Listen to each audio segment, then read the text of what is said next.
بسم اللہ الرحمن الرحیم۔ جو رات گزرتی جا رہی تھی، محفل کی رونق کم ہوتی جا رہی تھی۔ پہلے عورتیں اٹھیں، پھر مرد ایک ایک کر کے اٹھنے لگے۔ آخر میں دونوں بوڑھے رہ گئے۔ انہوں نے الحکم سے ذرا زور دے کر کہا کہ وہ ان کے ساتھ رہے۔ الحکم نے محسوس کیا جیسے وہ اسے کسی ذاتی مقصد کے لیے اپنے پاس رکھنا چاہتے ہیں۔ اس نے ان سے پوچھ ہی لیا کہ وہ ان کے کس کام آ سکتا ہے۔ ہمارے ہاں مردوں کی کمی اور عورتوں کی زیادتی ہے، ایک بوڑھے نے کہا۔ مرد جتنے بھی ساتھ ہوں اچھا ہوتا ہے۔ ہمیں صرف درندوں کا خطرہ نہیں ہوتا، انسان درندوں سے زیادہ خطرناک ہیں۔ یہ لڑکی جس کی آواز پر تم ادھر آئے تھے ہمارے لیے بڑی ہی نازک اور خطرناک ذمہ داری بنی ہوئی ہے۔ تم نے اس کی جوانی اور اس کا حسن دیکھا ہے۔ ہمارے خاندان کے مرد بیویوں والے ہیں، باقی سب بچے ہیں۔ اس لڑکی کے لیے ہمیں خاوند نہیں ملتا۔ تم ہمارے ساتھ رہو اور اس کے ساتھ شادی کر لو۔ مجھ سے پہلے تمہیں باہر کا کوئی آدمی نظر نہیں آیا؟ الحکم نے پوچھا۔ مجھ جیسے کسی اور کو لڑکی کیوں نہ دیتی؟ باہر کا میں پہلا ہی آدمی یہاں آیا ہوں۔ آتے رہے ہیں، بوڑھے نے جواب دیا، مگر وہ خریدار تھے، ایک دوسرے سے بڑھ کر بولیاں دے گئے ہیں۔ ہم نے ایک بار قیمت لے کر لڑکی دینے کا فیصلہ کر لیا تھا، مگر لڑکی نہیں مانی۔ اس نے خودکشی کی دھمکی دی تو ہم چپ ہو گئے۔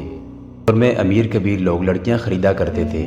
خانہ بدوشوں کی لڑکیاں زیادہ خوبصورت ہوتی تھیں، اس لیے گاہک خانہ بدوشوں کی تلاش میں رہتے تھے۔ لڑکیاں فروخت ہونے کو معیوب نہیں سمجھتی تھیں، کیونکہ یہ رواج تھا۔ خریدار انہیں باقاعدہ منڈی میں بیچتے تھے۔ غلاموں کی بھی منڈی لگا کرتی تھی۔ لڑکیوں اور غلاموں کے سوداگر عام طور پر ڈاکو ہوا کرتے تھے، جو قافلوں پر حملہ کر کے مردوں اور عورتوں کو پکڑ لاتے تھے۔ خوبصورت لڑکیاں امیروں اور بادشاہوں کے امراء وزراء کے گھروں میں حرموں کے لیے یا حرموں کی ملازمت کے لیے یا مہمانوں کے لیے رکھی جاتی تھی۔ قہبہ خانوں والے بھی ان کے خریدار ہوتے تھے۔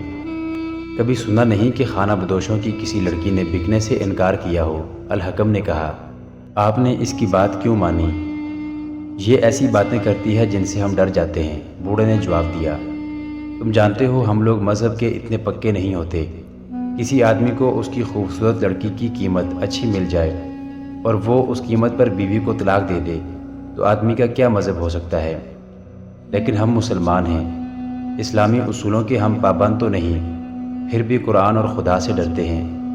یہ لڑکی کبھی ہمیں کوئی خواب سناتی ہے، کبھی کہتی ہے کہ اسے جنگل میں ایک سفید ریش نورانی چہرے والے بزرگ نظر آئے تھے اور کہتے تھے کہ کسی کی زرخرید لونڈی نہ بننا، نکاح پڑھوا کر بیوی بننا، کیونکہ تم اس بچے کو جنم دو گی جو بھٹکے ہوئے انسانوں کو راستہ دکھائے گا۔ ایسے خواب ہر کوئی دیکھتا ہے، قرار الحکم نے کہا۔ میں بھی ایسے خواب دیکھا کرتا ہوں۔ 2 چاند پہلے کی بات ہے، ہم نے لڑکی کا سودا کر لیا تھا، ایک بوڑھے نے کہا۔ خریدار کے پاس رقم کم تھی، ہم نے سونے کے دینار مانگے تھے جو اس کے پاس پورے نہیں تھے۔ لڑکی کو ہم نے خیمے کے اندر اٹھا کر 2 آدمی پہرے پر کھڑے کر دیے، کیونکہ لڑکی کہتی تھی کہ بھاگ جاؤں گی۔ ہم نے پہرا کھڑا کر دیا تو اس نے کہا، میری کوکھ سے ناجائز بچہ جنم نہیں لے گا، اس سے پہلے تم سب تباہ ہو جاؤ گے۔ آدھی رات کو ہم سب گھٹاؤں کی گرج سے جاگ اٹھے۔ بارش اتنی طوفانی کہ خیمے اڑ اڑ کر گرے، بجلی کڑکنے لگی تو دل دہل گئے۔ پھر ایسی کڑک ہوئی کہ ہم سب کی چیخیں نکل گئی، ساتھ ہی سارا جنگل دن کی طرح روشن ہو کر اندھیرا ہو گیا۔ ایک درخت کا ایک بڑا ٹہن کڑکڑاتا گرا، بار بار زمین اور آسمان روشن ہوتے اور بجلی کڑکتی تھی۔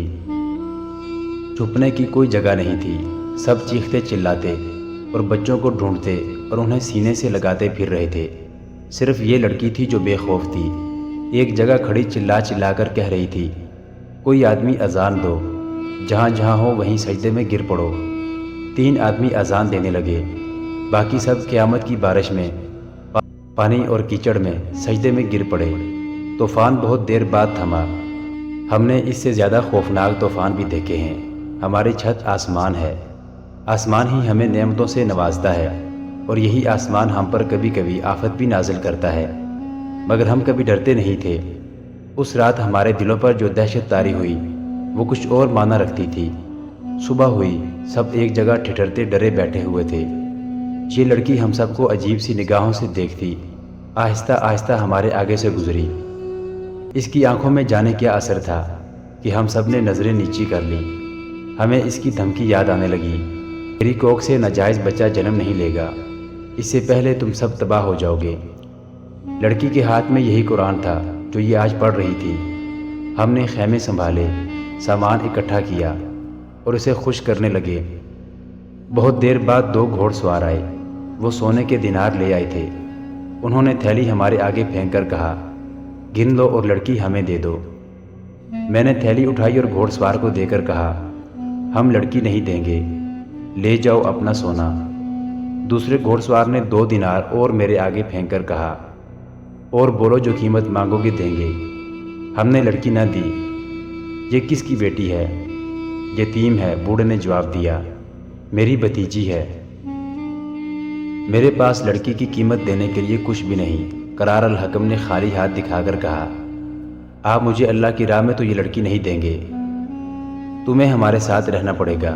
بوڑھے نے کہا، ہمارے خاندان میں ایک مرد کا اضافہ ہو جائے گا، ہر رات ڈاکوؤں کا خطرہ رہتا ہے، لڑکی کو ہم چھپائے پھرتے ہیں، مرد جتنے زیادہ ہوں گے خطرہ اتنا ہی کم ہوگا۔ قرار الحکم کی شادی اس لڑکی کے ساتھ کر دی گئی۔ تمہیں حاصل کرنے کے لیے میں نے اپنی اور اپنی آزادی کی قیمت دی ہے۔ پہلے روز الحکم نے اپنی بیوی سے کہا، میں اپنے آپ کو قید میں رکھنے والا آدمی نہیں، میں یہ بھی نہیں کہتا کہ میرے دل میں تمہاری اتنی محبت پیدا ہو گئی ہے کہ میں آگے نہیں جا سکتا۔ تمہارے چچا نے مجھے تمہارے متعلق سب کچھ بتایا تھا اور کہا تھا کہ میں تمہارے ساتھ شادی کر لوں اور یہیں رہوں۔ اگر کسی وقت میرا دل یہاں سے اچاٹ ہو گیا تو میرے ساتھ چلو گی؟ کیا میں نے آپ کو خدا اور رسول صلی اللہ علیہ وسلم کے نام پر اپنا خاوند قبول نہیں کیا؟ اس کی بیوی نے جواب دیا، میرا جینا مرنا آپ کے ساتھ ہے، یہ لوگ اب مجھے اپنا قیدی بنا کر نہیں رکھ سکتے۔ میں نے آپ کو دیکھا تھا تو میرے دل نے کہا تھا کہ یہ آدمی تمہیں اپنی بیوی بنانا چاہے تو اسے قبول کر لینا۔ سنا ہے تم کہتی ہو کہ تمہیں جنگل میں ایک سفید ریش نورانی صورت بزرگ ملے تھے جنہوں نے تمہیں کہا تھا کہ تم ایک بچے کو جنم دو گی جو بھٹکے ہوئے انسانوں کو راستہ دکھائے گا۔ وہ ہنس پڑی اور بولی، یہ میری خواہش ہے کہ ایسے ہی بچے کو جنم دوں۔ یہ خواہش اتنی شدید ہے کہ مجھے آوازیں سنائی دیتی ہیں کہ تیری نسل کا ایک آدمی جو تیرا بیٹا بھی ہو سکتا ہے، تیرے بیٹے کا بیٹا بھی ہو سکتا ہے، راہ حق میں اتنا نام پیدا کرے گا کہ دنیا اسے بھول نہیں سکے گی۔ تم نہیں جانتی کہ غریبوں کی اولاد باطل شکن نہیں، شکم پرور ہوا کرتی ہے۔ الحکم نے کہا، یہی کافی ہے کہ خود حق پر رہو اور باطل کی کشش سے بچو۔ ہمارا بیٹا خانہ بدوش ہوگا، اس کا بیٹا بھی خانہ بدوش ہوگا، یا کسی امیر کے گھر کسی غلیظ کام پر نوکر ہوگا۔ خواہش جو پوری نہ ہو سکے وہم بن کر انسان کا دل بہلائے رکھتی ہے۔ الحکم نے کہا، اس روز تم میری غلطی درست کرنے آئے تھے۔ بیوی نے کہا، تم نے مجھے ان آیتوں کا ترجمہ سنایا کہ ابراہیم نے اپنے باپ سے کہا کہ آپ بتوں کو کیوں پوجتے ہیں جو نہ بول سکتے ہیں نہ سن سکتے ہیں، میرے ساتھ ہو جائیں، میں آپ کو سیدھی راہ لے چلوں گا۔ یہ الفاظ میرے دل میں اٹک گئے۔ اس کے بعد میں قرآن نہیں پڑھ سکی۔ یہی ایک آواز سنائی دیتی رہی کہ تو ایک ابراہیم کو جنم دے گی۔ میں نے رات خواب میں ایک نورانی صورت بزرگ کو دیکھا، وہ تمہاری طرح میری یہی غلطی درست کر کے مجھے پڑھا رہے تھے جو تم نے درست کی ہے۔ پھر انہوں نے مجھ سے پوچھا کہ تم خوبصورت بچہ بغیر عقل کے چاہتی ہو یا بدصورت بچہ جو عقل والا ہو؟ میں نے انہیں کہا کہ وہ بچہ چاہتی ہوں جو حضرت ابراہیم کی طرح اتنا حق پرست ہو کہ اس کا باپ حق پر نہ ہو تو اس سے بھی الگ ہو جائے۔ میں نے اس بزرگ سے کہا کہ خدا مجھے لڑکی دے تو وہ اتنی بدصورت ہو کہ کوئی خریدار اور کوئی ڈاکو اس کی طرف دیکھنا بھی گوارا نہ کرے۔ تم اپنے قبیلے کے رسم و رواج کے خلاف کس طرح ہو گئی ہو؟ قرار الحکم نے کہا، خانہ بدوشوں کی لڑکیاں فروخت ہونے کو ناپسند تو نہیں کرتی۔ معلوم نہیں میرے دل میں یہ بات کیوں بیٹھ گئی تھی کہ میں شادی کر کے ایک آدمی کی بیوی بن کے رہوں گی۔ بیوی نے جواب دیا، مجھے کسی نے کوئی سبق نہیں دیا، میرے دل کی آواز جو مجھے اچھی لگتی تھی، مجھے یقین تھا کہ میری خواہش پوری ہو جائے گی۔ دل سے یہ وہم نکال دو کہ تم ایسے بچے کو جنم دو گی جو بڑا ہو کر نام پیدا کرے گا۔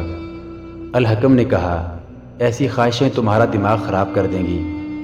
اس رات کا طوفان، باد و باراں اور بجلی کا کڑکنا محض اتفاق ہو سکتا تھا۔ یہ آسمانی آفت اس کے فوراً بعد آئی جب اس لڑکی کے خریدار آئے تھے اور لڑکی نے اپنے خاندان کو تباہی سے ڈرایا تھا۔ لیکن یہ اتفاق جو خدا کا اشارہ بھی ہو سکتا تھا، کام کر گیا۔ قرار الحکم حقیقت پسند آدمی تھا، اس نے اسے کوئی معجزہ نہ سمجھا۔ البتہ اپنی بیوی کے متعلق اسے یقین ہو گیا کہ عقیدے کی پکی ہے اور اس کا حسن جسمانی کم اور روحانی زیادہ ہے۔ الحکم خانہ بدوشوں کے ساتھ رہا۔ شادی کے دوسرے سال اس کا پہلا بچہ پیدا ہوا۔ اس کا نام انہوں نے سبکتگین رکھا۔ بچے کی ماں کا یہ وہم اور گہرا ہو گیا کہ یہ بچہ نام پیدا کرے گا۔ الحکم بعض اوقات اپنی بیوی کی باتیں سن کر ہنس پڑتا تھا۔ تمہارا دل ابھی اس خانہ بدوش زندگی سے اچاٹ نہیں ہوا؟ ایک روز نوجوان بیوی نے قرار الحکم سے پوچھا۔ میرا دل تو اچاٹ نہیں ہوا، الحکم نے جواب دیا۔ یہ سوچ آتی ہے کہ بچے کو میں اس جانوروں جیسی زندگی سے دور لے جاؤں۔ یہ کیا زندگی ہے؟ جانوروں کی طرح پیٹ بھرنا اور خطروں سے بھاگتے بھاگتے پھرنا۔ میں جانتی تھی کہ میری یہ خواہش بھی پوری ہوگی۔ اس کی بیوی نے کہا، میں تمہاری دنیا سے واقف نہیں۔ کیا کوئی ایسی جگہ مل سکتی ہے جہاں بچہ بڑا ہو تو اسے کچھ پڑھایا لکھایا جا سکے؟ کسی کے گھر نوکری مل سکتی ہے، الحکم نے کہا۔ خدا کی زمین تنگ نہیں، جس نے بچہ دیا وہ روزی بھی دے گا۔ مگر ہمیں چوری یہاں سے نکلنا پڑے گا، بچے کی ماں نے کہا۔ یہ لوگ تمہیں زندہ نہیں چھوڑیں گے کیونکہ تم مجھے مفت لے جا رہے ہو۔ تمہیں انہوں نے میری قیمت کے طور پر اپنے ساتھ رکھا تھا۔ میں تمہیں طریقہ بتاتی ہوں۔ کل صبح لکڑیاں چننے کے بہانے نکلیں گے، پھر واپس نہیں آئیں گے۔ انہوں نے ایسا ہی کیا۔ اس دن بچے کی عمر 6 ماہ ہو چکی تھی۔ میاں بیوی بچے کو اٹھا کر سب کو یہ بتا کر گئے کہ لکڑیاں چننے جا رہے ہیں۔ دوپہر تک واپس نہ آئے تو بوڑھوں کو شک ہوا۔ انہوں نے 2 آدمیوں کو گھوڑوں پر سوار کر کے ان کی تلاش کو روانہ کر دیا۔ ایک شک تو یہ تھا کہ ڈاکوں کے ہتھے نہ چڑھ گئے ہوں۔ لڑکی کا حسن اس کے لیے بڑا خطرہ تھا۔ اتفاق سے کسی مسافر نے گھوڑ سواروں کو بتا دیا کہ اس نے ایک آدمی اور بڑی خوبصورت جوان لڑکی کو دودھ پیتا بچہ اٹھائے فلاں طرف جاتے دیکھا ہے۔ انہوں نے اس شک پر ادھر کو گھوڑے دوڑا دیے کہ الحکم ان کی لڑکی کو کہیں اور لے جا رہا ہے۔ محترم ناظرین، سلطان محمود غزنوی کی زندگی کے واقعات پر مشتمل سیریز دیکھنے کے لیے چینل کو سبسکرائب ضرور کر لیں۔ گزشتہ اقساط دیکھنے کے لیے چینل پر پلے لسٹ کا وزٹ کریں۔ ویڈیو کو لائک اور شیئر ضرور کیجیے۔ کومنٹ باکس میں اسلام زندہ باد ضرور ٹائپ کریں۔ اللہ آپ کا حامی و ناصر ہو۔